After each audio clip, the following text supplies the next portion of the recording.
आता शिक्षक दिनाच्या दिवशी दिवसभर लेक्चर पण झाले होते, दुपारचा फोटोशूट पण झाला होता आणि आता बारी होती मेन कार्यक्रमाची, की ज्यासाठी सगळे विद्यार्थी शिक्षक सेमिनार हॉल मध्ये जमले होते. आपल्या टीवायच्या वर्गाने ना शिक्षकांसाठी एक कप आणि बलूनचा गेम अरेंज केला होता आणि तेच बघण्यासाठी सगळे विद्यार्थी शिक्षक आतुरतेने वाट पाहत होते. आता जोपर्यंत गेम चालू नव्हता झाला ना तोपर्यंत सगळे शांत बसलेले होते आणि मग एकदा का गाणे गेम चालू झाले सगळेच गेमला एन्जॉय करायला लागले. त्यात हा मॅडमचा मुलगा, त्याला कळलं का आता सगळे भाषण वगैरे उरकले आणि आता गेम होणार आहे, त्यासाठी डायरेक्ट बेंचीवरून पुढे आला होता तो. बाकी मग गेम सोडून इकडे जे उरलेले फुगे त्यांचं नियोजन लावायला हे कार्यकर्ते काय मागे नाही. बरं ते जाऊ द्या, तुम्ही गेम कसा झाला तो बघा.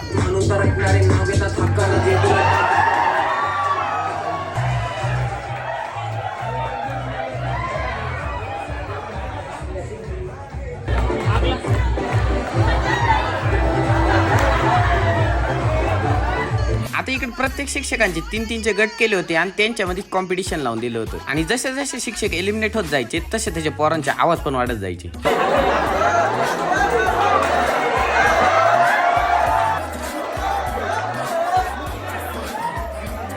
बाकी मग शिक्षक दिनाच्या दिवशी जेवढं काही नियोजन होतं तेवढं पार पाडल्याच्या नंतर आमच्यावाला टीवायचा सगळा क्लास आणि त्यांच्यावाला स्टाफ त्याने एक ग्रुप फोटो घेतला आणि असा काहीतरी आमच्यावाला शिक्षक दिनानिमित्तचा एक छोटासा कार्यक्रम पार पाडला.